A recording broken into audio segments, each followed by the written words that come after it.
Dear student, Assalamu alaikum. I am Shahid Hussain and today we are going to discuss about linear sorting techniques, or you can say linear sorting algorithm. But before starting this lecture, I would like to give you a recap of our previous lecture, which was about quick and merge sort. Okay, now come to recap of our previous lecture. जो last lecture में हमने discuss किया था मर्ज and quick sort, actually ये दोनों जो sorting techniques हैं ये बेस करती हैं डिवाइड एंड कनकर प्रिंसिपल पे।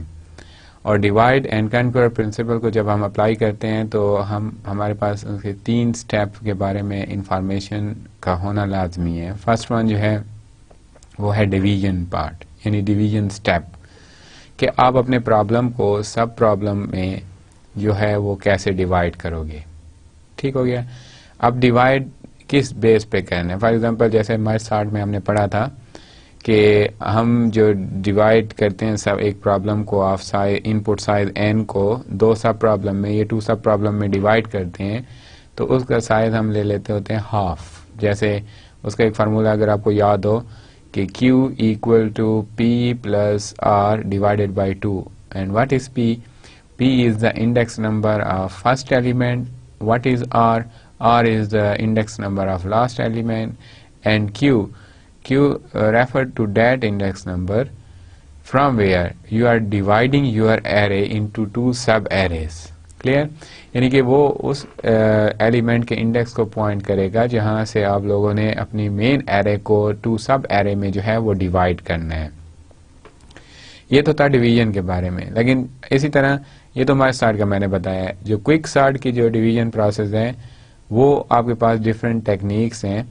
जैसे कि हमने पिवट एलिमेंट की बेस के ऊपर, पिवट एलिमेंट क्या होता है? एक ऐसा एलिमेंट आपकी एरे का जिसके राइट साइड पे जो सब एरे बनेगी वो आपके पास लार्जेस्ट वैल्यू की होगी, और जो उसके लेफ्ट साइड पे सब एरे बनेगी वो आपके पास स्मॉलेस्ट वैल्यू की होगी।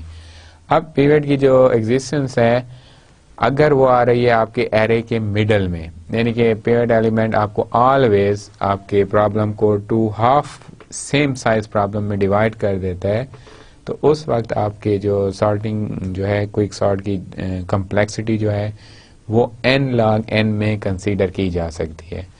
बट इन केस कि अगर आपका पिवट एलिमेंट जो है always 1 element on left side और n-1 एलिमेंट जो है वो राइट साइड पे हर एट्रेशन पे जो है डिवाइड करता रहता है इसी रेशियो के साथ, तो फिर आप लोगों के पास जो कम्प्लेक्सिटी होगी वो n स्क्वायर में काउंट की जाएगी, बिकॉज कि आपको n-1 जो कंपैरिजन जो है स्टेप जो है रिकर्सिव प्रोसेस के वो आप लोगों को परफॉर्म करने पड़ेंगे।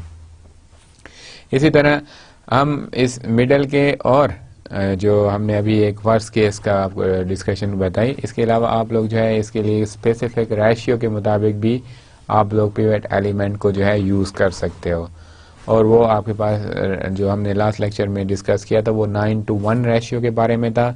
इसी तरह आप लोग कोई और रेशियो भी डिफाइन करके अपनी जो एरे है according to quick sort algorithm के लिए आप लोग उसको उसी रेशियो के मुताबिक जो है वो डिवाइड कर सकते हो।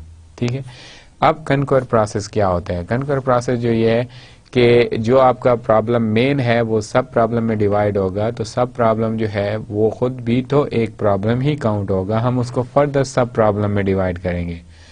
अब हर सॉर्टिंग टेक्निक के डिफरेंट एस्पेक्ट्स हैं। जैसे अब मर्ज सॉर्ट है, मर्ज सॉर्ट उस वक्त तक कनकर का प्रोसेस करती है, यानी उस वक्त तक आपके प्रॉब्लम को सब प्रॉब्लम में डिवाइड करती रहती है जब तक आपके प्रॉब्लम यानी सब प्रॉब्लम का साइज जो है वो 1 एलिमेंट ना हो जाए।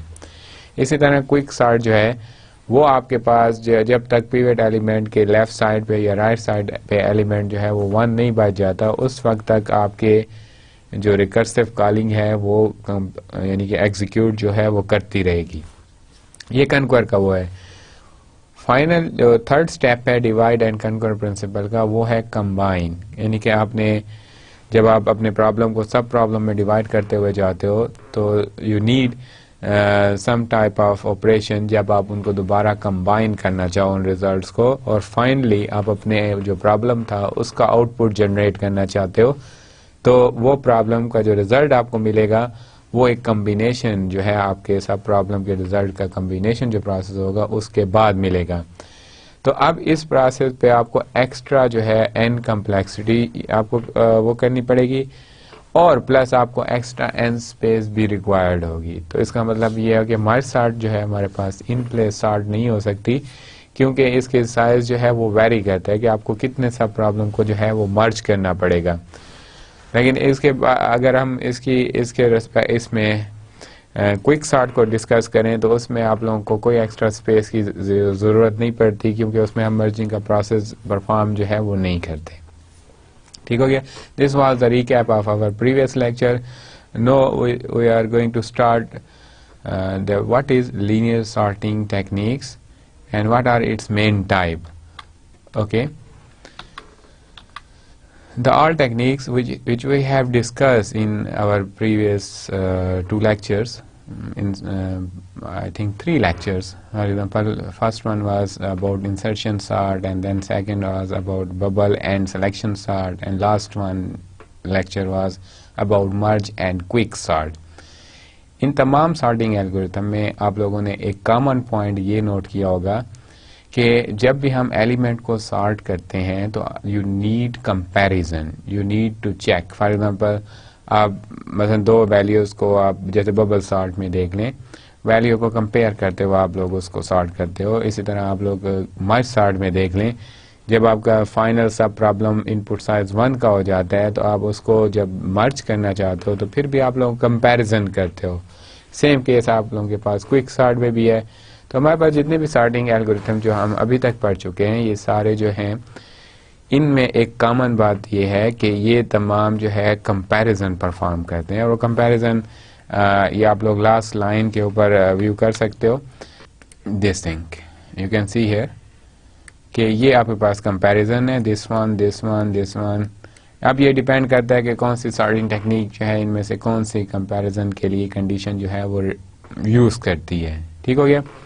और इससे पहले भी हमने देखा कि हमारे पास जैसे लीनियर सॉर्ट से पहले जो हमने एल्गोरिथम पढ़े हैं, सिलेक्शन सॉर्ट, बबल सॉर्ट, उसकी कम्प्लेक्सिटी वर्स के थीटा n स्क्वायर रही है।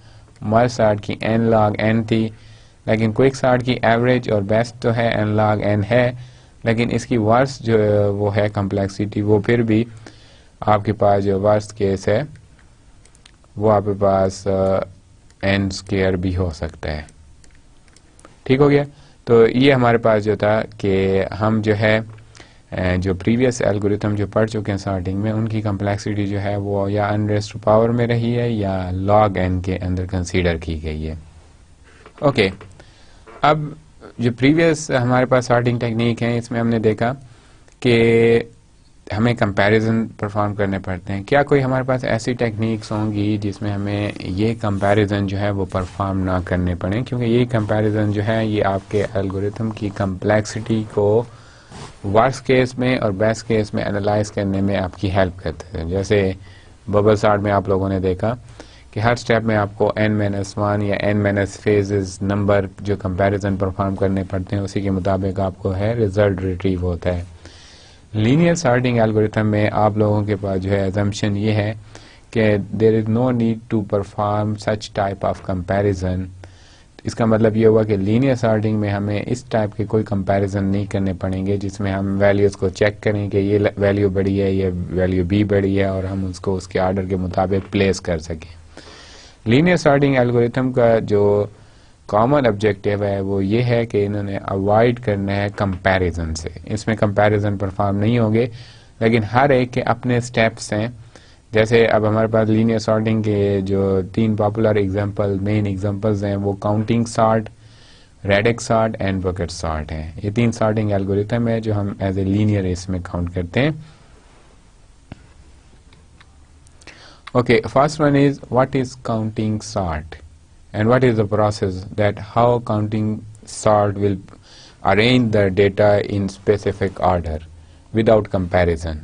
Clear? यानी कि काउंटिंग सॉर्ट जो है कंपैरिजन किए बगैर वैल्यू को कैसे ऑर्डर में लाएगी, वो हमें इस एग्जांपल से प्लस इसके सूडो कोड से हमें ये चीज़ें जो है सामने आ जाएंगी। सबसे पहले अजम्पशन हमने क्या करनी है वो आप लोग नोट कर लें। ये assumptions हैं n integer which are in range. ठीक है, आप लोगों ने रेंज डिफाइन करनी है। फॉर एग्जांपल अगर आप लोग 5, 3, 9 को सॉर्ट करना चाहते हैं तो आपके पास जो रेंज बनेगी 0 to 9 बनेगी। ठीक हो गया, यानी कि ये एलिमेंट जो है 0 to 9 के अंदर आ रहे हैं। इसी तरह अगर आपके पास ये R की वैल्यू होगी, आपके पास रेंज डिफाइन होगी। ठीक हो गया, ये एक्चुअली R की वैल्यू है जो हम 0 से भी स्टार्ट कर सकते हैं। 0 to 9 ये रेंज को प्रेफर कर रहा है। ठीक है, अगर आपके पास है 15 to 9, 10, अब आपके पास जो इसकी रेंज बनेगी वो 0 to 15 तक बन जाएगी। ठीक हो गया, ये एक अजम्पशन हमने करनी है काउंटिंग सॉर्ट के लिए। ठीक है, और सेकंड जो है R is in the order of n, कि हमने कितने नंबर्स लेने हैं। ये लाजमी बात है, जैसे अब हमने ये रेंज ली तो ये भी तो n ही होगा, और ये हमने रेंज ली तो ये भी तो n ही काउंट होगा कि n नंबर्स हैं। तो इसकी जो कम्प्लेक्सिटी होगी, जो हम R लेंगे, R एज्यूम करेंगे, तो इसकी जो कम्प्लेक्सिटी होगी वो होगी n। ये काउंटिंग पार्ट का पहला स्टेप है। अब इसमें आइडिया क्या है, आप लोग इस डायग्राम को देख सकते हैं जिसको ये टिक मार्क कह रहे हैं। ये आपकी इनपुट एरे है, जो यानी आप कह सकते हैं कि आपकी एक्चुअल एरे है, जिसको आप लोगों ने काउंटिंग सॉर्ट टेक्निक के थ्रू सॉर्ट करना है। ठीक हो गया, अब यहाँ पे जो आप एरो देख रहे हैं कि हम 5 को स्टोर करना चाहते हैं काउंटिंग सॉर्ट केस के मुताबिक, तो ये अपनी एक्चुअल लोकेशन इसकी जो ये बन रही है, ये आपके पास आउटपुट एरे है। ये आपके पास जो है आउटपुट एरे बन गई। ठीक हो गया, x को हम प्लेस कर रहे हैं 5 को। अब 5 क्या है, हमारे पास वैल्यू है x, जिसको हम आउटपुट एरे में प्लेस करना चाहते हैं।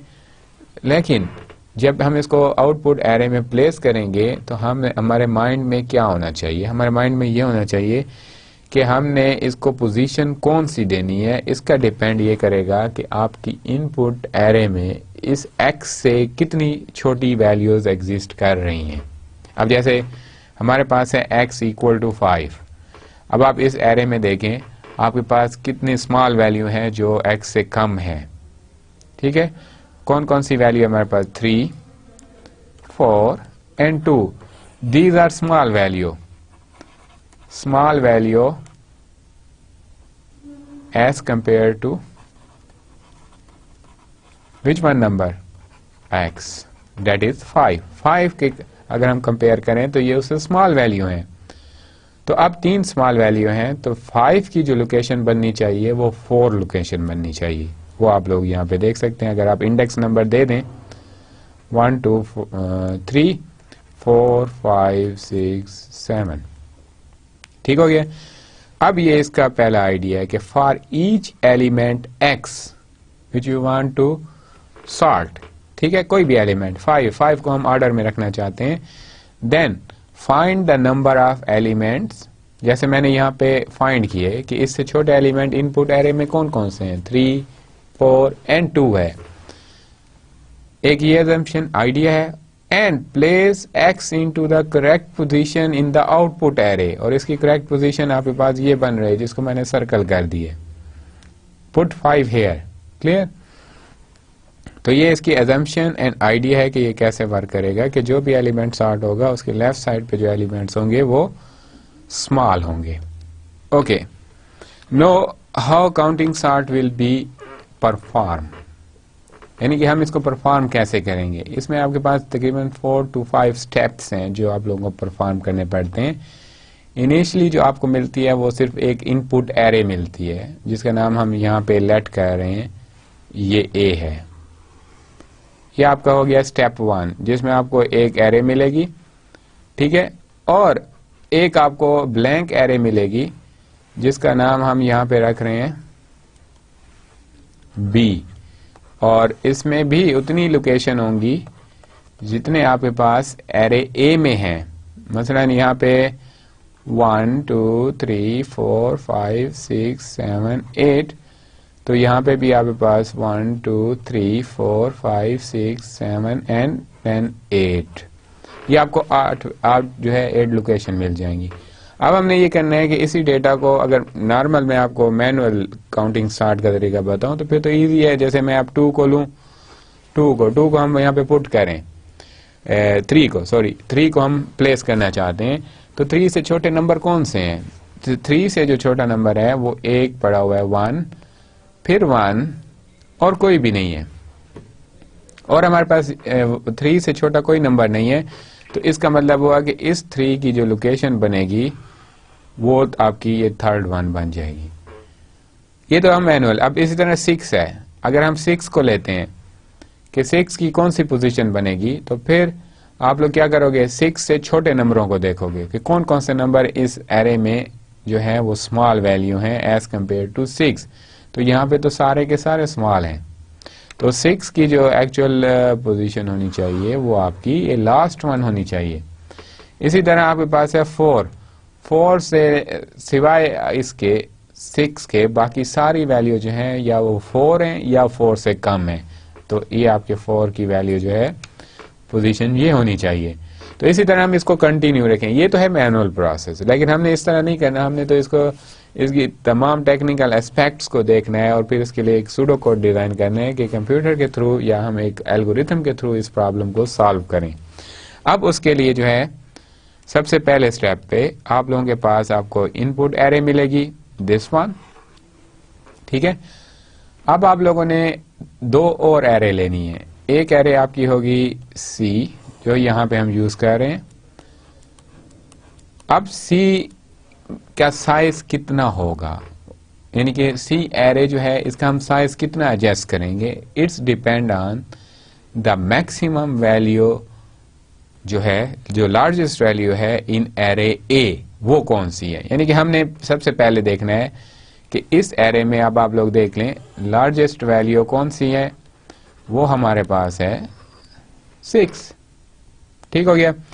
अब हमारे पास 6 जो है वो लार्जेस्ट है, हम क्या करेंगे, इसके 6 एलिमेंट जो है, 6 लोकेशन जो है वो डिसाइड कर लेंगे। ये हमारे पास एरे बन गई सी, ठीक हो गया। बी में तो हमने आउटपुट रखना है, बी हमारे पास जो है आउटपुट एरे है। इस पूरे प्रोसेस को अंडरस्टैंड करने के लिए बी जो है, और इसकी कितने एलिमेंट्स होंगे इसमें, 1 2 3 4 5 6 7 एंड 8, क्योंकि हमारे पास 8 एलिमेंट हैं जिनको हम ऑर्डर में रखना चाहते हैं। अब सी हमारे पास एक टेम्पररी एरे होगी जो हमारे सारे प्रोसेस को यही मैनेज करेगी। अब क्या प्रोसेस क्या है, आपके जो काउंटिंग स्टार्ट है इसका जो पहला स्टेप है वो ये है कि आप लोग initialise all values of C with 0, all numbers, यानी कि पूरी C को आप लोगों ने किस से इनिशियलाइज कर देने हैं, 0 से। ये आपका पहला स्टेप होगा। अब आप इसके लिए लूप भी परफॉर्म कर सकते हो। हम कैसे लिख सकते हैं, आगे सूडो कोड में भी आप लोगों को क्लियर हो जाएगी कि i equal to 0, i less than or equal to, या अगर 1 से स्टार्ट करते हैं तो ये 6 हो गया, i प्लस प्लस, और c ऑफ i जो है वो क्या हो जाएगा, 0। तो आपको ये लूप परफॉर्म करनी पड़ेगी। यहाँ पे जो मैं लिख रहा हूँ कोडिंग, ये आगे सूडो कोड का पार्ट बन रही है। तो पहला काम इनपुट एरे लेना, सेकंड आपकी जो टेम्पररी एरे होगी दरमियान में, जिसको हमने एक्चुअल प्रोसेसिंग उसके ऊपर करनी है, वो होगी आपकी एरे सी। v को तो हम एज ए आउटपुट काउंट कर रहे हैं, ठीक हो गया। पहला काम, आपकी जो टेम्पररी एरे है, इनिशियलाइज इट विद 0। इसके तमाम लोकेशन को इनिशियलाइज किससे कर लेंगे आप लोग, 0 से, ठीक हो गया। और वो आप लोग यहाँ पे भी देख सकते हैं, ये जिसको अभी मैंने टिक मार्क किया है और ये सर्कल भी कर रहा हूँ, इसको हमने इनिशियलाइज कर 0 से। ये तो था स्टेप 1 कि हमने क्या किया। अभी हम फिर देखेंगे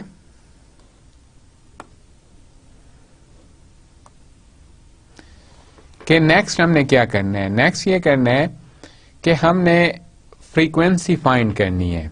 फ्रीक्वेंसी ऑफ व्हाट, यानी कि स्टेप 2 में हम क्या कर रहे हैं, फ्रीक्वेंसी मेजर कर रहे हैं। Frequency of each element of array A. Array ए के हर एलिमेंट की फ्रीक्वेंसी के वो कितनी बार एरे में यूज हो रहा है। अब यहां पे आप लोग देख लें 3 जो है 3 1 2 टाइम यूज हुआ है, यानी कि 3 जो है वो 2 टाइम आया है, 6 है 1 टाइम है, 4 3 टाइम यूज हुआ है, ठीक हो गया। इसी तरह 1 जो है वो भी 2 टाइम यूज हुआ है। तो हमने अब ये फ्रीक्वेंसी कैसे फाइंड करनी है, आप लोग देखें, आप लोग स्कैन करें, स्कैन यानी कि इसके लिए पहला स्टेप होगा स्कैन ए फ्रॉम 1 टू जितना साइज है 1 to n तक आप इसको स्कैन करें, ठीक हो गया। और ये वेरिएबल आई, ये देखें आप लोग टिक मार्क कर रहा हूं, आई 1 2 3 4 अप टू 8 तक ये आपके पास जो है क्या हो रहा है, स्कैन हो रही है। पहले पहले आपका एलिमेंट जो है ए ऑफ 1 पे वो है 3, ठीक हो गया। अब आप लोगों ने ये करना है कि जो सी एरे है इसकी थर्ड लोकेशन पे आप लोगों ने एक इंक्रीमेंट कर देना है।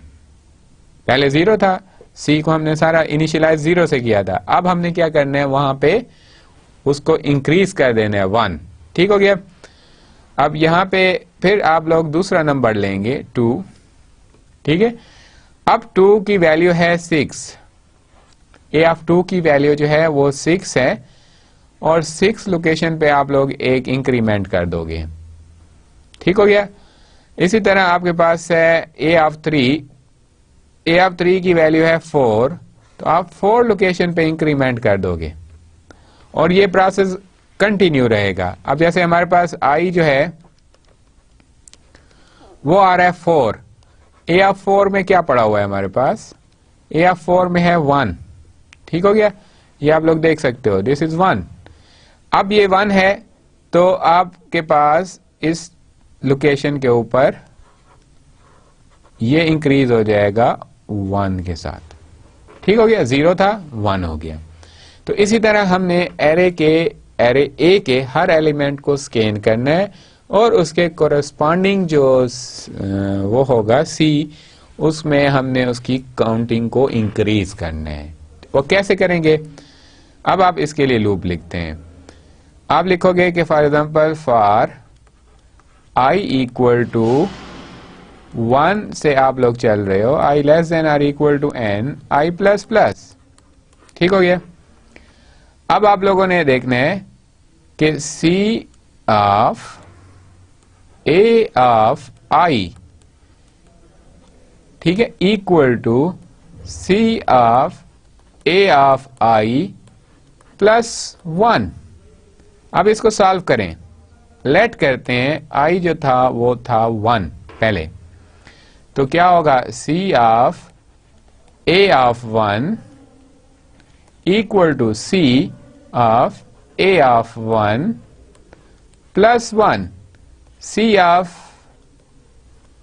अब आपके पास ए ऑफ 1 में क्या वैल्यू पड़ी थी 3, इसमें 3 था तो 3 प्लस 1। अब सी ऑफ 3 में देखें ये इंक्रीज हो गया था फर्स्ट स्टेप में, ठीक हो गया। तो इसी तरह फिर आप आई की वैल्यू देंगे 2, तो फिर यहां पे ऑटोमेटिकली हो जाएगा 2, यहां पे भी 2, ठीक हो गया। ए ऑफ 2 की क्या वैल्यू है 6, तो यहां पे हो जाएगा 6, तो सी ऑफ 6 जो है उसमें 1 इंक्रीज हो जाएगा। तो अब सेकंड स्टेप की लूप आपके पास हो गई ये वाली, ये स्टेप आपके पास 2 की लूप है। पहली लूप क्या थी, हमने क्यों चलाई, हमने तमाम जो टेम्पररी एरे है सी उसके तमाम एलिमेंट्स को 0 से इनिशियलाइज किया, ठीक हो गया। दूसरी, फिर हमने फ्रीक्वेंसी फाइंड की। फ्रीक्वेंसी किस चीज की, कि एरे के हर एलिमेंट जो है, एरे ए का हर एलिमेंट कितनी बार आ रहा है और उसकी फ्रीक्वेंसी हम कहां पे स्टोर कर रहे हैं, जो हमारे पास टेम्पररी सी थी। अब आपके पास आ जाते हैं थर्ड स्टेप। थर्ड स्टेप में आप लोगों ने कम्युलेटिव फ्रीक्वेंसी फाइंड करनी है। अब कम्युलेटिव फ्रीक्वेंसी क्या है वो हम देखते हैं। अब जैसे आप लोग देखें, ये आपके पास एक न्यू एरे है सी और ये आपके पास ओल्ड है जिसमें फ्रीक्वेंसी पड़ी हुई है। ये अभी हमने फ्रीक्वेंसी कैलकुलेट की थी, आप लोग देख सकते हैं इसका फाइनल क्या ये आ रहा है। जब आप लोग i इक्वल टू 8 लोगे और i8 जो है वो 4 हो गया,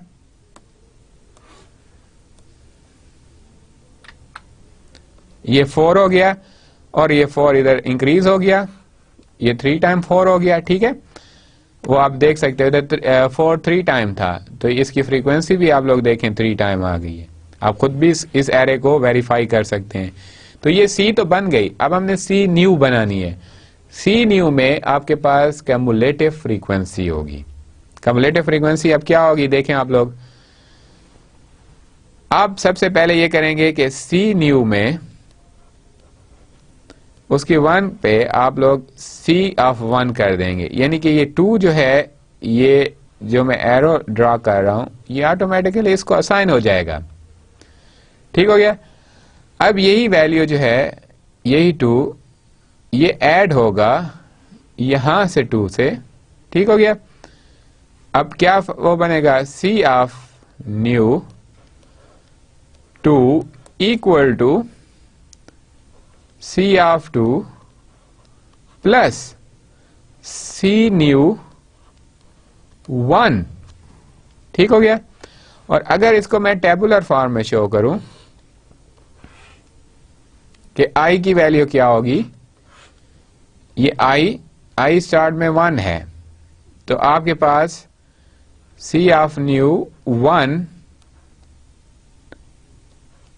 इक्वल टू सी ऑफ 1 हो जाएगा। और जो मैं यहां पे कॉपी कर चुका हूं, ये देखें ये 2 जो है ये यहां पे कॉपी हो गया। जब आई की वैल्यू होगी 2, फिर आपके पास ये वाली एक्सप्रेशन चलेगी, कौन सी, सी न्यू, या आप ये कह सकते हैं कि C of i equal to C of I plus C new i minus 1। ये आपकी इक्वेशन बनेगी, जनरल इक्वेशन। तो अब आप आई को पहले पुट करें 2, तो C new 2 equal to C 2 plus C new 1, जो मैंने यहां पे लिख ली इक्वेशन पहले। अब आप लोग देखें कि सी न्यू 2 कौन सी वैल्यू बनेगी, सी ऑफ 2, सी ऑफ 2 हमारे पास क्या है, दिस इज 0 प्लस आपके पास आई माइनस 1, यानी कि सी न्यू 1 क्या है, वो है 2, तो 2 और ये भी आप लोगों के पास क्या बन जाएगा 2, और वो आप लोग यहां पे देख सकते हो, ठीक हो गया। अब आप ले आई की वैल्यू 3, तो आपके पास C new 3 equal to C 3 plus C new 2। अब आप पुट करें, सी 3 की वैल्यू क्या है हमारे पास 2 प्लस सी न्यू 2 की वैल्यू क्या है, वो भी 2 है, तो आपके पास क्या हो जाएगा, सी न्यू 3 जो है वो हो जाएगा 4 देखें आप लोग, ये थर्ड लोकेशन पे स्टोर हो रहा है, ठीक हो गया। अब आप लोग लें i इक्वल टू 4, तो आपके पास हो जाएगा C new 4 equal to C 4 plus C new 3। अब सी 4 की वैल्यू क्या है हमारे पास, इट इज 3 प्लस, और सी न्यू 3 की वैल्यू क्या है 4, तो 3 प्लस 4 it is equal to 7, and 7 will be stored at location 4 because C new is 4, and same process will be remain continue until all cumulative frequency will be find। ठीक है, अब ये प्रोसेस कंटिन्यू रहेगा जब तक आपके cumulative frequency जो है वो फाइंड नहीं हो जाती। अब आप लोग देख सकते हैं 2 मैं इसको अरेज कर देता हूं, अब फिर देखें तो यहां से ये 2 तो है, इसको तो आप डायरेक्ट रख देंगे यहां पे, इसमें कोई कैलकुलेशन नहीं है, डायरेक्ट रख दें। उसके बाद ये जो वैल्यू बन रही है ये अपने प्रीवियस वैल्यू और इसकी अपनी सेम लोकेशन वाली वैल्यू के साथ ऐड होके यहां पे आ रही है, ठीक हो गया। तो अब इसके लिए जो लूप बनेगी वो होगी for i equal to 1, i less than और equal to n i plus plus. ठीक हो गया। अब आप लोग यहां पे ये भी लिख सकते हैं कि इफ आई इक्वल टू 1, ठीक है, तो आपके पास हो जाएगा C new i equal to C of i, else अगर 1 नहीं है तो C new i equal to C i plus C new i minus 1। तो ये आपके पास स्टेप 3 की लूप हो गई। ठीक हो गया कि आप कैमुलेटिव फ्रीक्वेंसी फाइंड करने के लिए लूप कैसे परफॉर्म करोगे। तो आप लोग यहाँ पे स्टेप देख लें, ये देखें, ये जिसको मैं अंडरलाइन कर रहा हूं, ये ओल्ड सी है जो सिंपल फ्रीक्वेंसी शो कर रही थी, और ये सी न्यू है जो आपके पास कैमुलेटिव फ्रीक्वेंसी को शो कर रही है। और उसके बाद जो पहला स्टेप है, उसके बाद जो स्टेप है उसमें आप लोगों ने ये फार्मूला लगाना है, यानी कि ये i इक्वल टू 1 के लिए ये चलेगा फार्मूला, और i greater then 1 and less then n जो होगा वो आपके पास ये सेकंड फार्मूला चलेगा, जो मैंने यहाँ पे इस लूप के अंदर जो है शो भी कर दिया है। पहला स्टेप हमने क्या किया, 2 एरे ली, एक इनपुट एरे, एक टेम्पररी एरे और एक output array, 3 array. Second step, जो टेम्पररी एरे है, इनिशियलाइज ऑल एलिमेंट विथ 0। ठीक है, उसके लिए मैंने एक लूप चलाई, उसको इनिशियलाइज 0 कर दिया है। सेकेंड स्टेप क्या करना है, हमने हर एक एलिमेंट की फ्रीक्वेंसी फाइंड की and place the value in array C. Array A को स्कैन किया, एन तक स्कैन किया, हर एलिमेंट को उठाया, उसको काउंट करके सी में रख दिया, यानी नंबर ऑफ फ्रीक्वेंसी फाइंड की। नेक्स्ट स्टेप में, थर्ड स्टेप में हमने क्या किया, हमने कम्युलेटिव फ्रीक्वेंसी फाइंड की, यानी कि ये सी न्यू। अब आपके पास सी ओल्ड का कोई फायदा नहीं, अब आप आगे जो है सी न्यू को भी प्रोसेस करोगे। ठीक हो गया। और सी न्यू जो है ये आपकी कम्युलेटिव फ्रीक्वेंसी को शो करता है। अब इसमें जब आप लोग एल को स्टार्ट करोगे, क्या प्रोसेस होगा, देखें आप लोग, start from the last element of array. अब हमने इसको ऑर्डर में रखना है। हमारे पास 2 चीजें आ चुकी हैं, एक एरे इनपुट एलिमेंट की पड़ी हुई है, दूसरा कम्युलेटिव फ्रीक्वेंसी पड़ी हुई है इन सी। अब हमने इन दोनों को यूज करना है और एक्चुअल रिजल्ट जो है वो हमने बी में रखना है। ठीक हो गया। अब वो कैसे रखेंगे, देखें आप लोग, ये आपके पास एरे ए है और ये आपके पास कम्युलेटिव जो फ्रीक्वेंसी को प्रेजेंट कर रही है, आपके पास एरे जो है सी न्यू है। पहला step, start from the last element of array. What is last element of array? It is this one, last element. ये लास्ट एलिमेंट है, हमने यहां से लेना है और रिवर्स में लूप चलानी है, बैक पे जाना है, फ्रॉम n टू 1।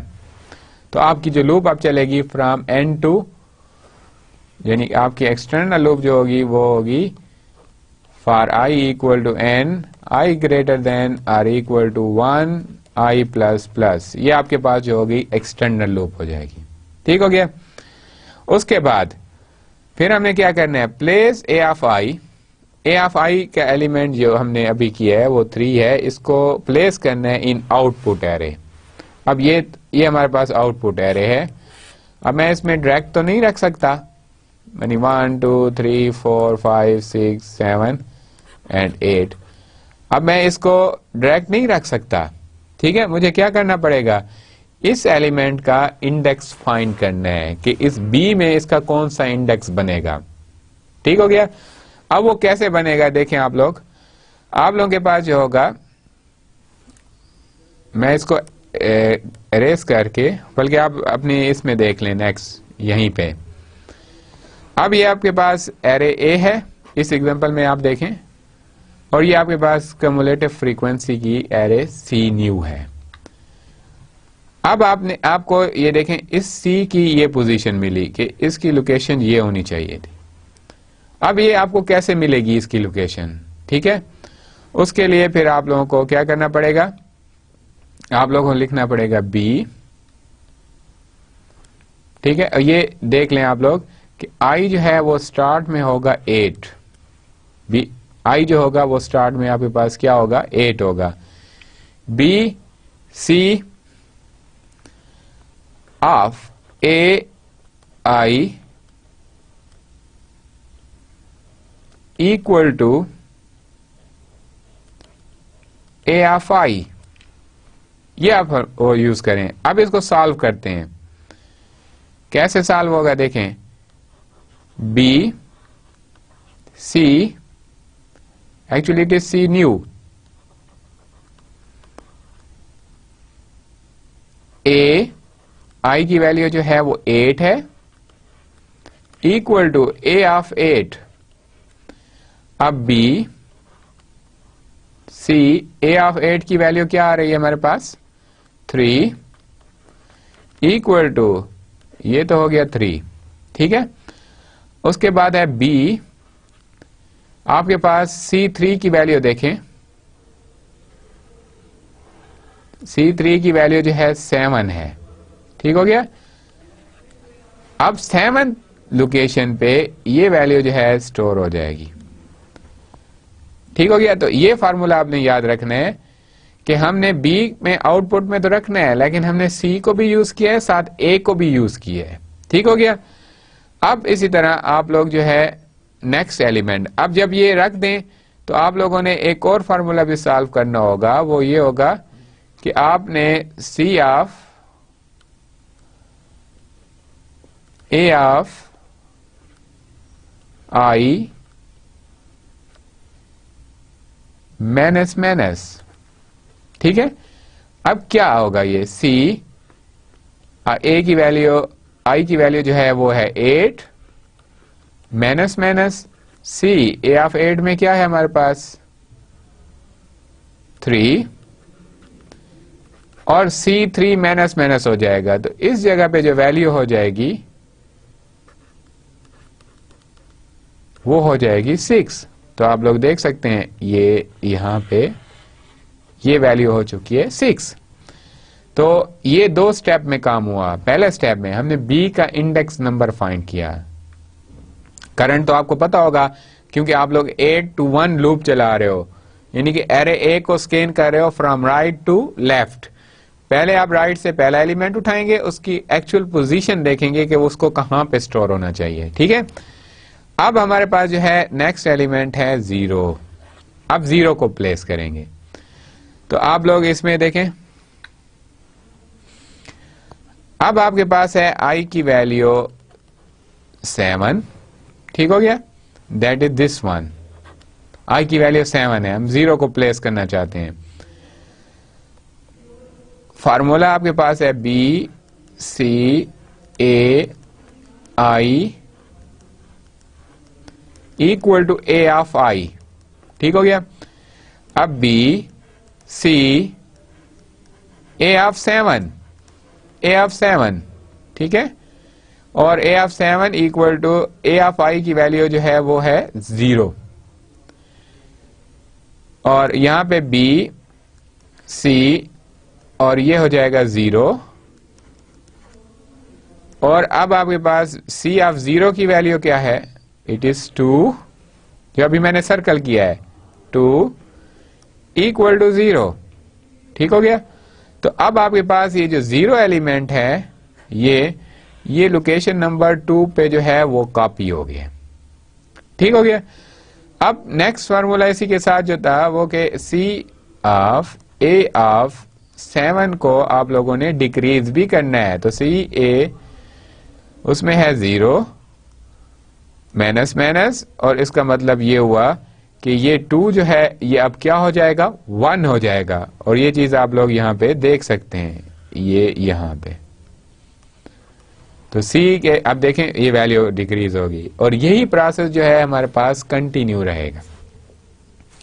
अब जब ये कंटिन्यू रहेगा तो आपके सारे एलिमेंट अब किस बेस पे आउटपुट एरे में जा रहे हैं, आप एरे ए से एलिमेंट उठाते हैं फ्रॉम राइट से, उसके बाद आप लोग जो है उस एलिमेंट को एज ए इंडेक्स यूज करते हैं, किसका, एरे सी का। फिर एरे सी की जो वैल्यू होती है उसको इंडेक्स यूज करते हैं आप लोग किसका, बी का। तो आपकी वैल्यू जो है ऑटोमेटिकली स्टोर हो जाती है। तो मैं अब इसके इसी फार्मूले की डिस्क्रिप्शन आपको दोबारा बता देता हूं। देखें आप लोग कि आपके पास ए ऑफ आई जो होगा it will be consider as index for array C new, ठीक हो गया, और उसका इंडेक्स है। और फिर आपके पास सी न्यू का जो होगा, यानी कि ये जो आप लोग ए ऑफ आई यूज करोगे, ये इसका इंडेक्स बना था, ठीक है, ये बनेगा will be consider as index of array B. ये एरे बी का इंडेक्स काउंट होगा, ठीक है। और जब ये आपको एरे बी का इंडेक्स मिल गया, इट मींस आप लोग उस पे आप लोग ए ऑफ आई की वैल्यू जो है वो प्लेस कर दोगे। ए ऑफ आई की वैल्यू को हमने इंडेक्स बनाया सी का, सी की वैल्यू को इंडेक्स बनाया बी का, और ऑटोमेटिकली ए को हमने क्या कर दिया, कॉपी कर दिया, और फिर कम्युलेटिव फ्रीक्वेंसी में उसी वैल्यू में एक डिक्रीज भी कर दिया, क्योंकि एक एलिमेंट जो है फ्रीक्वेंसी क्या शो करती थी कि वो एलिमेंट रिपीटेड टाइम के लिए आया होता था, तो हमने उसको एक वैल्यू को जो है वो डिक्रीज कर दिया। और यही प्रोसेस जो है कंटिन्यू रहेगा। यानी इन दो पॉइंट को आपने लाजमी याद रखना है फार्मूले को अंडरस्टैंड करने के लिए कि value of A of I will be consider as index of C array, and the value of variable array C will be considered as index of variable array जो है वो B के जो array है उसका इंडेक्स वो count हो जाएगा। तो ये अब फार्मूला आप लोगों ने याद रखना है, और ये प्रोसेस कंटिन्यू रहेगा। आप लोग देख सकते हैं यहाँ पे हर स्टेप पे, और यहाँ पे फाइनली जो है आपके पास क्या हो जाएगा, ये अभी भी स्टोर हो रहे हैं बी के एलिमेंट ये, और ये देख लें आप, ये फाइनल आपके पास आउटपुट एरे है, ये आउटपुट एरे है जो आप लोगों ने रिट्रीव की है, ठीक हो गया। और at the end what is status of C, आपके एंड पे जो स्टेटस है वो ये बचा हुआ है, लेकिन ये तो टेम्पररी एरे है, हमारे पास इसका कोई यूज नहीं है, तो ये इग्नोर हो जाएगी। एक्चुअल जो एरे है वो आपके पास इनपुट एरे ए है और आउटपुट एरे बी है। तो ये इसका मैकेनिज्म था नेक्स्ट स्टेप 4 का कि हम इसको कैसे वो करेंगे। अब आप इसका सूडो कोड देखें। सूडो कोड में counting sort the name of your algorithm, counting के लिए, ठीक हो गया। This one, these are two arrays, और ये एरे क्या है, इनपुट, और ये एरे जो है ये आउटपुट एरे जो है वो काउंट हो रही है, ठीक है। ये प्रोसीजर या आप समझ लें कि सूडो कोड जो है दो एरे लेगा as a argument, N total element लेगा, ठीक हो गया, एंड व्हाट विल बी के, ठीक है। के क्या होगा, वो भी एक आपके पास वैल्यू जो है जो हम यहाँ पे काउंट करेंगे आगे, कि यहाँ पे देखें आप लोग, ये आपको रेंज शो कर रहा है, और यहाँ पे हमने इसको स्टार्ट में लिया था आर। आर क्या था आपके पास, max value of what, array A. Array A की जो मैक्सिमम वैल्यू होगी वही आपके के का जो है वो बने जाएगी वैल्यू, और के और आर एक जैसे हैं, के हो या आर हो। ये हमने पहली स्लाइड में जब हमने काउंटिंग सॉर्ट जो है स्टार्ट की थी उस वक्त मैंने आपको बताया था कि व्हाट विल बी आर हो या के, आप लोग यूज करें सेम थिंग है, ठीक है। आपने इनपुट एरे में से सबसे लार्जेस्ट वैल्यू को देखना है, और वही वैल्यू जो है आपका के इंडेक्स के तौर पे यूज हो जाएगी। अब इसके बाद ये फर्स्ट लूप परफॉर्म हो रही है, और ये लूप मैंने पहले भी लिखी थी फर्स्ट स्टेप के तौर पे। जब हम क्या काम करते हैं इस सर्कल में, हम क्या काम कर रहे हैं, initialise all location of array C with 0, इसके तमाम लोकेशन को 0 से इनिशियलाइज कर रहे हैं, ठीक हो गया। ये पहली लूप हो गई। सेकंड लूप आप देखें, दिस वन, ये लूप जो है ये आपके फ्रीक्वेंसी मेजर कर रही है, frequency of all elements of array A. Array ए के तमाम एलिमेंट की फ्रीक्वेंसी मेजर कर रही है, ठीक है। और हमने इसको भी सॉल्व किया था, ठीक है। तो आप लोग यहाँ पे देख लें कि एरे इसका जो है ये एरो आ रहा है, इसका मतलब है इनकी फ्रीक्वेंसी जो है यहाँ पे एडजस्ट हो रही है, ठीक है। उसके बाद थर्ड लूप है दिस वन। इस लूप में क्या काम हो रहा है, इस लूप में जो है आपके पास कम्युलेटिव फ्रीक्वेंसी फाइंड की जा रही है, कम्युलेटिव फ्रीक्वेंसी फाइंड की जा रही है। और इसका भी सोल्यूशन मैंने आपको बताया था कि कैसे कम्युलेटिव फ्रीक्वेंसी फाइंड होती है।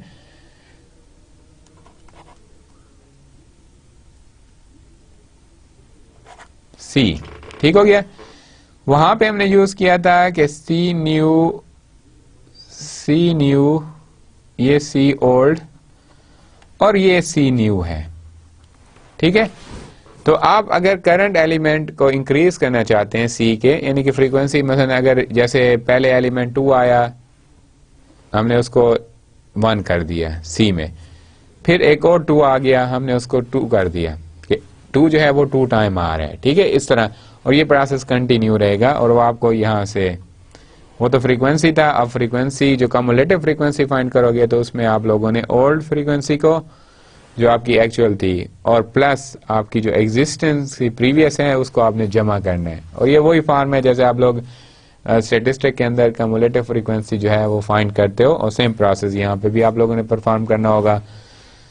उसके बाद ये आपका एक्चुअल टास्क है और एक्चुअल लूप है दिस वन। इस लूप में पहले मैं इसको क्लियर कर देता हूं, फिर आप देखें। इस लूप में इस चीज को नोट करें कि आप लोगों ने एरे ए को फिर स्कैन करना है from nth term to 1, from nth index to nth, ठीक है। कोई भी n वैल्यू हो, 8 हो, 7 हो, 2 हो, उधर से स्टार्ट करना है और 1 तक आप लोगों ने जो है उसको ले जाना है। और फार्मूला आपके पास क्या है, ये मैंने आपको बताया था, the value of A of, जो वैल्यू ऑफ आपके पास एरे ए की होगी, it will be considered as index of array C, and the value of C will be considered as index of array B। तो आप लोग देख लें इस फार्मूले को कि ये B, ये C और ये आपके पास जो है A और I आपके पास जो है वो मूव होगा। तो अब ये इंडेक्स बन रहा है, ठीक है। A का इंडेक्स कौन सा है, I है, C का इंडेक्स A ऑफ I है और B का इंडेक्स C ऑफ I है, C of A of I, ठीक हो गया। तो ये एक दूसरे के इंडेक्स बनते हुए हमें B की लोकेशन बता रहे हैं कि एग्जैक्ट लोकेशन एलिमेंट की जो है इंसर्टेड फॉर्म कौन सी बनती है। अब हम देखते हैं इसका कम्प्लेक्सिटी, कि हम इसकी कम्प्लेक्सिटी को कैसे मेजर करेंगे। ये सबसे पहले है कि आपके पास जब आप एरे को इनिशियलाइज कर रहे थे, मसलन अगर आपके पास इंडेक्स बने हैं, मैक्सिमम वैल्यू है 5 है, 7 है, 9 है, तो वो भी तो n ही है, तो या r है, r कोई भी हो। r मैंने आपको क्या बताया था कि max of a, array A में जो लार्जेस्ट वैल्यू होगी वही आपकी r होगी, या आप लोग उसको जो है एज ए k काउंट कर लोगे। तो ये भी एक्चुअली n ही को पॉइंट करती है, ठीक है। r भी तो कोई वैल्यू है ना, मतलब 15 एलिमेंट हैं, 16 एलिमेंट हैं, 17 है, 18 है, 19 है, जितने भी हैं, हम r को एज n ही काउंट करेंगे। उसके बाद फिर ये लूप n टाइम चल रही है और ये आपको क्लियर होगा कि इसकी जो कम्प्लेक्सिटी होगी o ऑफ n में काउंट की जाएगी।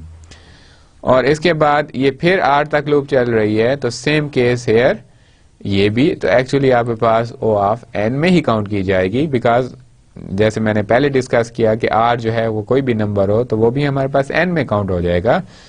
और फाइनली ये फिर आपके n तक लूप चल रही है, तो हमारे पास ये भी इसकी complexity o of n count की जाएगी। और जब आप इन तमाम को ऐड करें तो आपके पास जो ओवरऑल कम्प्लेक्सिटी आ रही है वो है o n प्लस r, ठीक हो गया। तो ये हमारे पास काउंटिंग सॉर्ट की जो थी वो कम्प्लेक्सिटी है, कि ओवरऑल कम्प्लेक्सिटी जो है o n r हो गई। और अगर हम इसको नॉर्मल प्रैक्टिस में लाएं, 2n अगर इस तरह लिखें कि n r और लेट कहते हैं r n है, तो o of n plus n, तो o ऑफ n 2n और कोएफिशिएंट खत्म हो जाएगा, तो ओ ऑफ एन बच जाएगा और ये आपकी वही कम्प्लेक्सिटी काउंट हो गई। ठीक है, तो काउंटिंग सॉर्ट का रनिंग टाइम क्या हो गया, O of n. Okay, no that was the end of counting sort. No we are starting radix sort. What is radix sort? ठीक है, रेडिक्स सॉर्ट में दो चीजें आपने देखनी है। नंबर वन, डिजिट्स, कि आपके जितने भी नंबर हैं जिनको आप सॉर्ट करना चाहते हैं इसमें मैक्सिमम नंबर ऑफ डिजिट कितने हैं। मसलन अगर आपके पास नंबर है 1, 5, 3, तो आप लोग कह सकते हो कि इसमें डिजिट जो है वो 1 है। अगर आपके पास नंबर है 12, 5, 9, तो आप लोग कह सकते हो इसके डिजिट जो हैं वो 2 हैं। इसी तरह अगर आपके पास 1, 2, 3, 4, 5 हो और दूसरा नंबर 1, 2, 9 हो, तो आप इसके डिजिट जो है वो कितने कहोगे, 5। तो ये जो है टोटल आपके डिजिट्स को पॉइंट करता है कि आपकी जो भी लार्जेस्ट वैल्यू होगी गिवन वैल्यू में से, उसमें जो लार्जेस्ट वैल्यू के जितने भी डिजिट्स बनेंगे वही आप यहाँ पे डी की वैल्यू जो है काउंट करेंगे। ठीक है, बेस के कि आपका डेसिमल नंबर सिस्टम है, आपका बाइनरी नंबर सिस्टम है, कौन सा नंबर सिस्टम है, तो के जो है ये आपके नंबर सिस्टम को पॉइंट कर देगा जिसके नंबर आप लोग जो है सॉर्ट करना चाहते हैं। अब यहाँ पे देख लें, फॉर की इक्वल टू लेट करते हैं 15 है, इसमें डिजिट आपके पास 2 है, के जो वैल्यू है वो आपके पास 10 है और की ऑफ 10 यानी कि की ऑफ आप लोग के लिखोगे इक्वल टू 15 है, की ऑफ 10 जो है वो आपके पास क्या है, 15 है। ठीक हो गया, और यहाँ पे आपके वो नंबर सिस्टम के मुताबिक 10 है तो 0 to 9। अब अगर हेक्साडेसिमल होता तो 0 to 15 हम चला लेते। तो ये रेडिक्स सॉर्ट के लिए दो चीजें कि आपके डिजिट डी क्या होगा और आपके पास जो बेस के है वो उसकी क्या वैल्यू है। Like counting sort, it is also a linear sort. ठीक है, अब यहां पे एक दूसरी एग्जांपल है कि आपके पास अगर ये वैल्यू हो कि फिर क्या होगा, आपके पास डिजिट 4 हैं और के की वैल्यू 2 है because you are using base 2। ठीक है, इस केस में अब इसकी अजम्पशंस क्या है।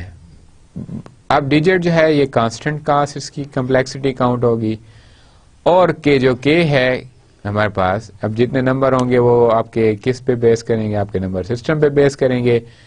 ठीक है, तो इसकी जो कम्प्लेक्सिटी आप लोगों के पास होगी वो ओ ऑफ एन में काउंट होगी। अब ये वर्क कैसे करेगा देखें आप लोग, sorting, look at one column at A time. अब जितने भी डिजिट्स हैं पहले आपको इनको सेम नंबर मिले हैं। मसलन आपके पास जैसे 1 है, 12 है, 3 है, 19 है, 3।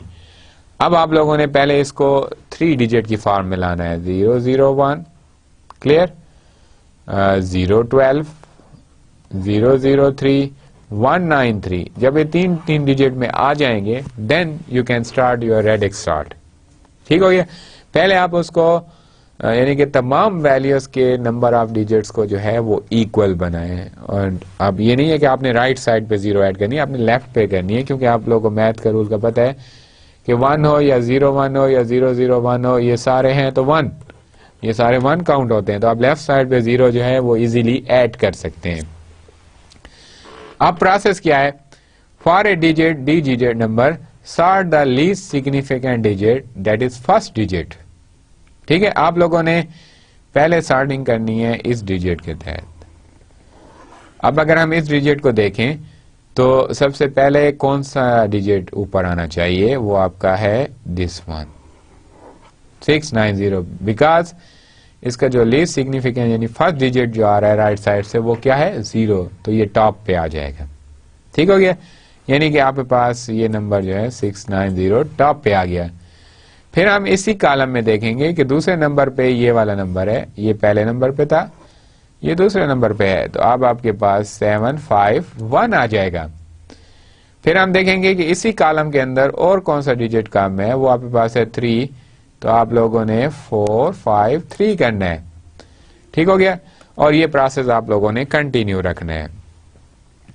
Continue sorting on the next significant digit. अब जब ये सॉर्ट हो जाए तो जो आपके पास ये दोबारा एरे बनेगी, यानी कि दोबारा नंबर के जो एरे बनेगी, आपने फिर क्या करना होगा, फिर आपने सेकंड कॉलम के मुताबिक सॉर्टिंग करनी है, इन दिस वन, ये वाला कॉलम।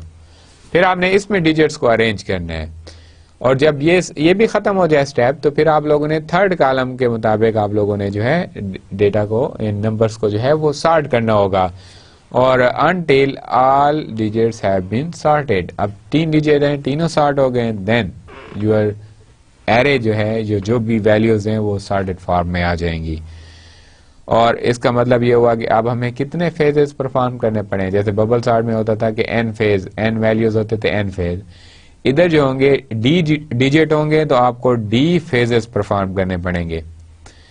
d फेजेस, और यू कैन से d आपके पास जो है पासेस आपको परफॉर्म करने पड़ेंगे। ठीक हो गया।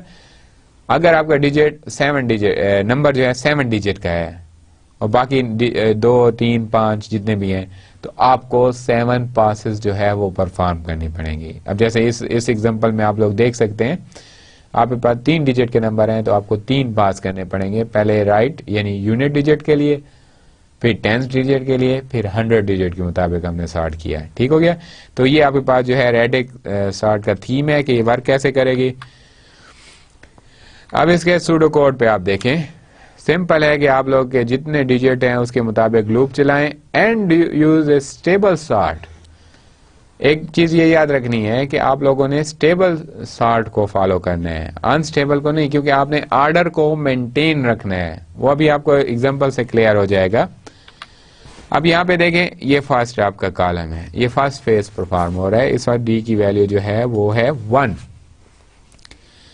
अब आपके पास जो है पहले ये 690 आ गया, ओके, 751, 453, 705। अब इन दो नंबर को देखें, ओरिजिनल एरे में कौन सा नंबर पहले आ रहा था, 835 या 435।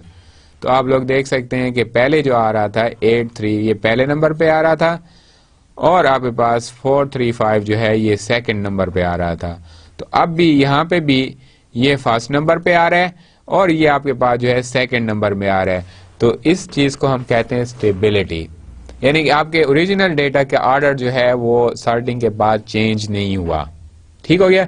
तो इस स्टेबिलिटी फैक्टर को जो है हमने क्या करना है, यानी कि हमने यहाँ पे वो सॉर्टिंग टेक्निक यूज करनी है जो हमारे डेटा को स्टेबल फॉर्म में रख सके।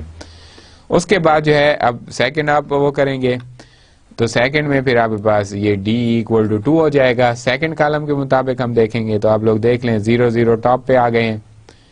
अब इसका भी ऑर्डर आप चेक कर सकते हैं, तो पहले कौन सा नंबर आ रहा था, ये 704, और उसके बाद जो था 608। तो इधर भी यही ऑर्डर है, इससे प्रीवियस ओरिजिनल एरे में भी यही ऑर्डर था। तो इसका मतलब है कि ये स्टेबल सॉर्ट है। ठीक हो गया।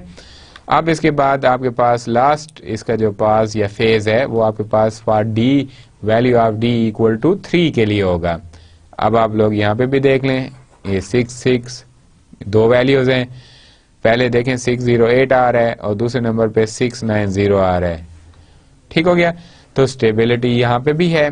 तो इसका मतलब ये हुआ कि आपके पास रेडिक्स सॉर्ट जो है इट इज स्टेबल सॉर्ट, और इसमें नंबर ऑफ पासेस या नंबर ऑफ फेजेस कितने होते हैं, जितने इसके मैक्सिमम जो नंबर होगा उसके टोटल डिजिट्स पे डिपेंड करता है। अगर वो डिजिट 7 है, 7 फेजेस, 3 डिजिट 3 फेजेस। इस केस में अब आपके पास जो है वो 3 डिजिट है, तो आपको 3 फेजेस जो है वो परफॉर्म करने पड़ रहे हैं। ये सॉर्टेड फॉर्म में आ गए। अब इसका एनालिसिस हम देखते हैं कि कैसे हम इसको वो करें। Given n number of digit each digit में be take up to k possible values. ठीक हो गया। k पॉसिबल वैल्यूज का क्या मतलब होगा, k वैल्यूज वो कैसे रिसीव करेंगे जितने आपके पास गिवन है। तो आपके पास ये देखें digit into n plus k हो जाएगा। ठीक है। और ये डिजिट्स हैं 3 हैं, और n आपके पास टोटल वैल्यूज हैं, और प्लस आपके पास जो है k की कांस्टेंट वैल्यू, और इनको आप सॉल्व करेंगे तो यानी इसकी कम्प्लेक्सिटी जो है वो आप लोग इस फॉर्म में लिखेंगे, और ये भी लीनियर ही काउंट होगी, हमें कोई कंपैरिजन नहीं करना पड़ा। तो this was the analysis of your radix sort.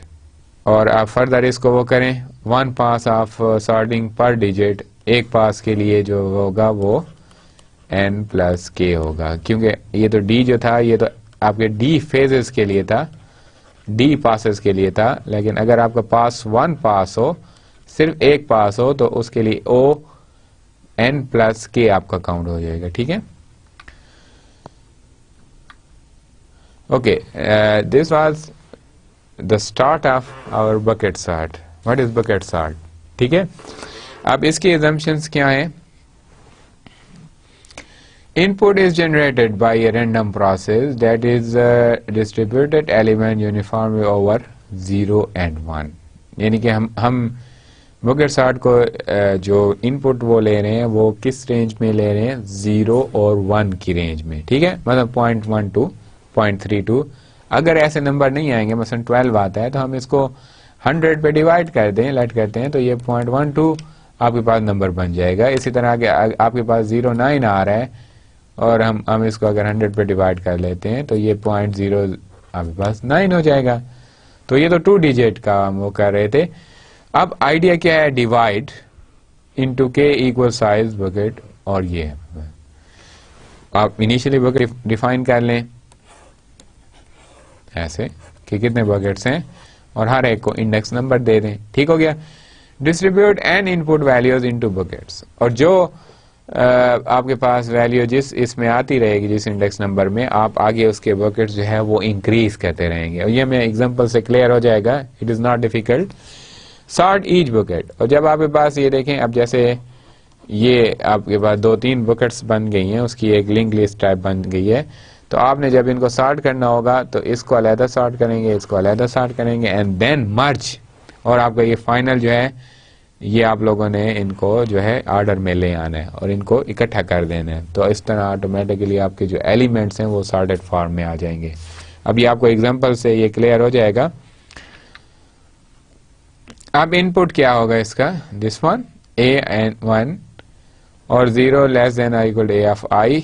ये a जो ऑफ i ले रहे हैं वो 0 और 1 की रेंज में ले रहे हैं, लेकिन अगर ये ना भी हो तो हम खुद भी इसको कैलकुलेट कर सकते हैं। जैसे मैंने अभी बताया, अगर हमारे पास नंबर्स हैं, जो भी नंबर आ रहे हैं, हम क्या करेंगे? उसको 100 पे डिवाइड कर दें, ये 10 पे, ये 20 पे डिवाइड कर दे रहे हैं, और हमारे पास क्या हो जाएंगे? पॉइंट्स में आपको नंबर मिल जाएंगे, और फाइनली आउटपुट एरे जो होगी वो आपके पास सॉर्टेड फॉर्म में आ जाएगी। तो ये इसके अजम्पशन या आइडियाज थे कि बकेट सॉर्ट जो है वो कैसे वर्क करती है। अब इसकी एग्जांपल हम देखते हैं। अब ये इनिशियल आपके पास वो है, एरे है ए। ठीक है, अब हमने इसके एलिमेंट्स को वो करने हैं। देखें आप लोग, ये पहला एलिमेंट था 0.78। ठीक हो गया। अब ये 9 क्यों लिए हैं? 9 इसलिए लिए हैं कि हमारे पास डेसिमल नंबर सिस्टम में 10 डिजिट्स हैं, और हमने इसके इस पे यानी कि इसके लेफ्ट डिजिट के ऊपर डिसाइड करना है, और डिजिट जो होते हैं वो हमारे पास 0 to 9 होते हैं फॉर डेसिमल नंबर सिस्टम के लिए। ठीक हो गया। आप लोग ये इनिशियल बकेट्स ले लें। 0.78 जो है वो यहाँ पे स्टोर हो जाएगा। वाई? क्योंकि इसकी जो स्टार्ट वैल्यू है वो क्या है? 7।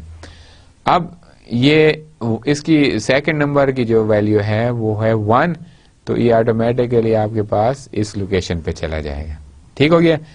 0.39 कहाँ पे जाएगा? आपके पास हेयर। ओके, और उसके बाद जो है 0.26 ये कहाँ पे जाएगा? This one. Okay, 0.72 again here, इसका मतलब है ये आपके पास आगे फिर आ जाएगा ये 0.72 डैश। ठीक हो गया। 0.94 यहाँ पे ट्रांसफर हो जाएगा, 0.21 अगेन यहाँ पे, 0.12 यहाँ पे, और ये आप प्रोसेस देखते जाएं तो ये इस तरह आपके पास जो है बकेट्स जो है अरेंज होते जाएंगे। अब ये तो हो गया कि हमने बकेट्स को एलोकेट कर दिया। ठीक है, अब ये टेक्निक जो है हम उसमें भी पढ़ेंगे हैशिंग में, जब हम अपने यानी कि 1-2 लेक्चर के बाद हमारे जो है या नेक्स्ट लेक्चर शायद में भी हैशिंग का हो, उससे अगला, तो उसमें हमने फिर यही चीज़ें जो है क्या करनी होंगी? डिस्कस करनी होगी कि इसका हैशिंग में हम बकेट्स और चेनिंग को क्यों यूज़ करते हैं, एक्चुअली किस पर्पस के लिए हम इसको वो यूज़ करते हैं। उसका जो मेन फंक्शन है कि हैशिंग के दौरान जब आपके पास कन्फ्लिक्ट आते हैं एक एक लोकेशन के ऊपर 2 वैल्यू स्टोर होना चाहती हैं और उस कन्फ्लिक्ट को रिमूव करने के लिए हम जो है ये टेक्निक यूज़ करते हैं बकेट एंड चेनिंग का, ताकि एलिमेंट ऑटोमेटिकली जो है वो क्या हो सके, वो स्टोर हो सके। ठीक है, अब जब ये एलोकेशन हो जाए फिर आप लोगों ने क्या करना होगा, ये देखें अब ये सॉर्ट विद इन, अब ये सॉर्टेड फॉर्म में हमने इसको करना है। ये देखें ये अब 0.17 पहले है और 0.12 बाद में है, हमने इनको सॉर्ट करना है। ये देखें आप लोग, ये सॉर्ट हो गए। तो इसी तरह हर ये जो लिंक लिस्ट बन रही है आपने इनको सॉर्ट करना है। सॉर्ट करने के बाद फिर आप लोगों ने क्या करना है, इसी बुकेट एरे को आप लोगों ने स्कैन करना है और तमाम बुकेट को मर्ज कर देना है। ठीक हो गया। अब जैसे देखें ये सॉर्टेड फॉर्म में पड़े हुए हैं, अब आप इनको मर्ज करते जाएं। पहले ये 2 आ गए, ये 2 यहाँ पे मर्ज हो गए। ठीक है, उसके बाद ये तीनों मर्ज हो गए, उसके बाद आपके पास ये मर्ज हो गया, उसके बाद आपके पास जो है ये मर्ज हो गया, फिर आपके पास ये मर्ज हो गए और फाइनली आपके पास जो है ये मर्ज हो गया। ठीक हो गया। अब concatenate the list from 0 to n together in order. वही मैंने आपको बताया ना कि 0 to n आप लोगों ने इसको फिर स्कैन करना है और फिर इसके साथ रेलेवेंट जितने भी बकेट्स हैं वो आप लोगों ने ऑर्डर में रख देने हैं। एक चीज और, ये जो डैश शो कर रहा है इसका मतलब है कि यहाँ पे इसके साथ कोई बकेट या लिंक लिस्ट जो है वो अटैच नहीं है, और ये जो एंड पे शो कर रहा है this is showing that it is the end of your link list. ये लिंक लिस्ट का एंड है, इसके फर्दर कोई आपके पास बकेट जो है वो अवेलेबल नहीं है। Okay, no what is the pseudo code of bucket sort and its analysis. ठीक है, सबसे पहले आप लोगों ने क्या किया, for i equal to 1 to n do insert into b of this thing.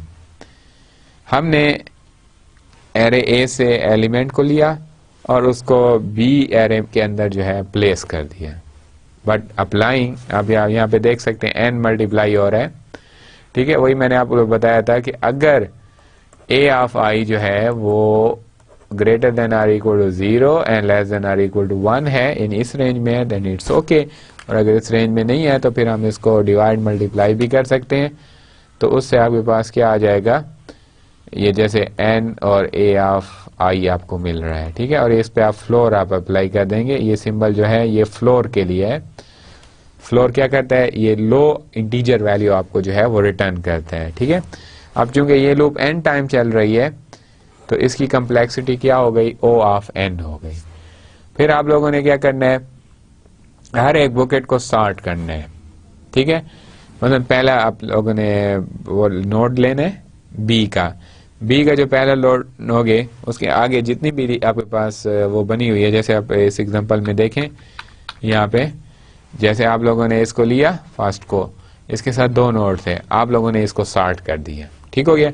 इसके बाद सेकंड लिया, इसके 3 एलिमेंट को लिया और इनको सॉर्ट कर दिया। तो सेम प्रोसेस जो है इसी लूप में हो रहा है। आप देख सकते हैं आपने पहले देखने b ऑफ i लेना है, यानी कि वो तमाम लिंक लिस्ट देनी है, तमाम बुकेट्स लेने हैं जो 0 लोकेशन के साथ अटैच हैं, फिर उनको सॉर्ट करना है। फिर i जब होगा 1 तो आपने वो सेकंड लोकेशन वाली बुकेट्स को ले लेना है, या तमाम उसके जो लिंक लिस्ट है उन तमाम को लेके फिर उसको आप लोगों ने सॉर्ट करना है। तो अब आपके पास जो है इसकी कम्प्लेक्सिटी जो है, अब चूंकि हम सॉर्टिंग वो कर रहे हैं तो ये आपके पास n log n, और n डिवाइडेड बाई k क्यों है हमारे पास, क्योंकि वो हमारे पास जो वैल्यूज आ रही हैं वो पॉइंट्स में है, और प्लस आपके पास n log n क्यों है, क्योंकि आप लोगों ने वो करना है जो हमने क्विक और मर्ज सॉर्ट के अंदर नहीं प्रोसेस किया था कि n log n कि आप जब आप सब प्रॉब्लम में डिवाइड कर दे जाते हैं तो फिर फर्दर उनको जब आप वो करते हैं मर्ज करते हुए वापस आते हैं तो आपको क्या करना पड़ता है, n एक्स्ट्रा कंपैरिजन जो है वो परफॉर्म करने पड़ते हैं। तो ये n आपको शो करेगा कि आपकी लूप n टाइम चल रही है, और ये जो कम्प्लेक्सिटी है ये आपके पास किस चीज़ को शो करेगी कि टोटल एलिमेंट कितने हैं और उसके बुकेट की रेशियो जो है वो कितनी बन रही है। एक तो n आपको शो करेगा कि टोटल आपके पास कितने एलिमेंट्स हैं, क्लियर। उसके बाद जो log n है वो ये शो कर रहा है, अब जरूरी तो नहीं है कि सारे के ये भी देखें ना आप लोग, अगर ये एरे है, ये बी एरे है, अब ये भी हो सकता है कि सारे के सारे जो हैं, यहाँ पे आप लोग देख लें, ये बी है और ये उसकी लोकेशंस है। अब ये भी हो सकता है कि सारे के सारे बकेट जो है वो एक ही इसके साथ अटैच हो और कोई फर्दर ये एम्प्टी हो, सारे इनके साथ कोई भी बकेट अटैच ना हो, तो फिर क्या होगा हमारे पास, फिर आपके पास log ऑफ n काउंट किया जाएगा। ठीक हो गया कि वो सारे के सारे जो हैं वो एक ही बकेट के अंदर जो है इंक्लूड किए जा रहे हैं। फिर फाइनली आपने कनकैट करना है, और कनकैट की जो कास्ट है कनकैटिनेशन की, वो क्या है, ओ ऑफ के।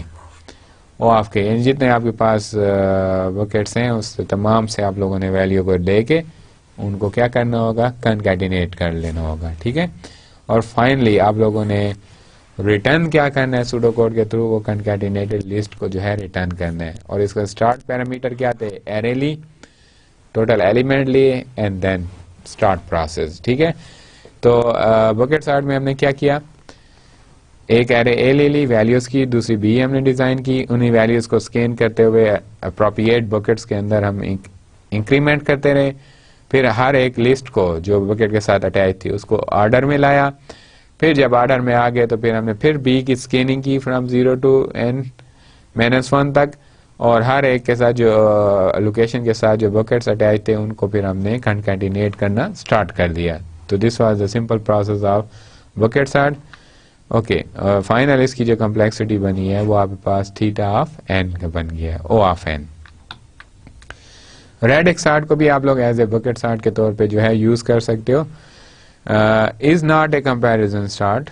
ठीक है, use radix sort length array of queue of records, ये भी कर सकते हैं। Make use of value in digit position to की select the queue into which the record में बी इंक्लूड। अभी आप देखें इसकी एग्जांपल, यहाँ पे ये देखें, अब यहाँ पे ये जो बकेट्स का ऑप्शन है और ये आपके पास जो है रेडिक्स का ऑप्शन है। तो आप लोग पहले इसकी बेस पे देखें, ये फर्स्ट इसकी बेस पे देखें, फर्स्ट कॉलम की बेस पे देखें, इसमें 0 ये आ रहा है, ये आपके पहले बकेट में आ गया। ठीक हो गया, फिर एक 0 ये आ रहा है, ये वैल्यू इसके सेकंड बकेट में आ गई। ठीक हो गया, उसके बाद दूसरा नंबर है 1 यहाँ पे आ गया, इसके बाद एक और 1 है, ये आपके पास इस लोकेशन पे आ गया, and same for all other numbers. ठीक हो गया, तो एक साइड पे हमारे पास रेडिक्स का ऑपरेशन चल रहा है, दूसरे साइड पे बकेट सॉर्ट का चल रहा है। तो radix as a bucket sort को जो है वो हम कंबाइन करके भी एक सॉर्टिंग का प्रोसेस जो है वो परफॉर्म कर सकते हैं, और वो आपको इस एग्जांपल में आपको सामने नजर आ रहा है। ठीक है, अब ये इसका फर्स्ट फेज था, फर्स्ट फेज के बाद आपके पास ये एलिमेंट बन गए। ठीक हो गया, और फिर आप लोग दोबारा इसको सॉर्ट करें, ये सेकंड इसके मुताबिक, कॉलम के मुताबिक, सेकंड कॉलम, इसमें पहले आप ये 800 को ले लें, दिस वन, फिर आप लोगों ने 100 को लिया, फिर आप लोगों ने 001 को लिया, फिर आप लोगों ने 402 को लिया, ये चारों इस बकेट में स्टार्ट हो गए, इंसर्ट हो गए।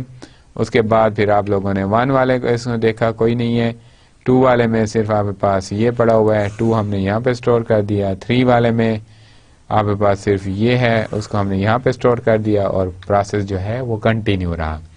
तो ये सेकंड आपके पास वो था, पास था। थर्ड में देखें आप लोग, फिर ये आपने थर्ड कॉलम लिया, इसमें 0 को आपने यहाँ पे रख दिया, फिर 1 के 2 वैल्यूज हैं, एक ये और एक 1 की वैल्यू ये हो गई। ठीक हो गया, इसके बाद 2 3 की नहीं है, 4 की वैल्यू है 402 एंड 432। तो अब इसी तरह और भी हम यानी कि सारा जो है वो इसको इंसर्ट कर दिया। अब आपने एक चीज नोट की होगी कि इन 3 फेजेस, यानी कि जो 3 पास हमने परफॉर्म किया according to total digits of, यानी कि रेडिक्स सॉर्ट में हम जो डिजिट्स देखते हैं कि नंबर में कितने डिजिट्स आ रहे हैं, हमने 3 पासेस परफॉर्म किए क्योंकि 3 डिजिट्स नंबर थे सारे। अब पहले पास में देखें तो आपके बकेट साइज जो था वो 4 था। ठीक है, यानी हर एलिमेंट के साथ 4 बकेट जो थे वो अटैच थे।